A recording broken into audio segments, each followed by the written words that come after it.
गुलबर्गा शहर में अल Hamza tours and travels की जानिब से जुलाई 2026 के लिए 15 दिन का खास उमराह पैकेज तैयार किया गया है, जिसके जरिए आप मुनासिब और अफोर्डेबल खर्च में उमराह का मुबारक सफ़र तय कर सकते हैं।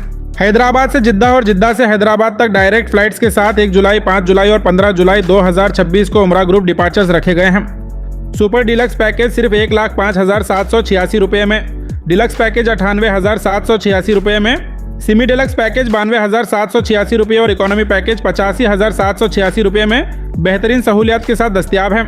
हर पैकेज में होटल अकोमोडेशन, टिकट, वीज़ा और इंश्योरेंस शामिल हैं। इसके साथ रोज़ाना जायकेदार हैदराबादी खाना, 24 घंटे एक्सपर्ट गाइड की रहनुमाई, लोकल ज़ियारत और दीगर ज़रूरी सहूलियात का भी इंतजाम मौजूद है।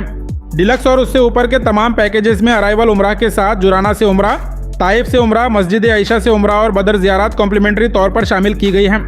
अगर आप भी इस साल उमराह की शहादत हासिल करना चाहते हैं तो आज ही स्क्रीन पर दिए गए नंबर्स पर रब्ता कर हाफिज़ कलीम कारीगर या मोहम्मद ओवैस कारीगर से तफसीली मालूमात हासिल करें।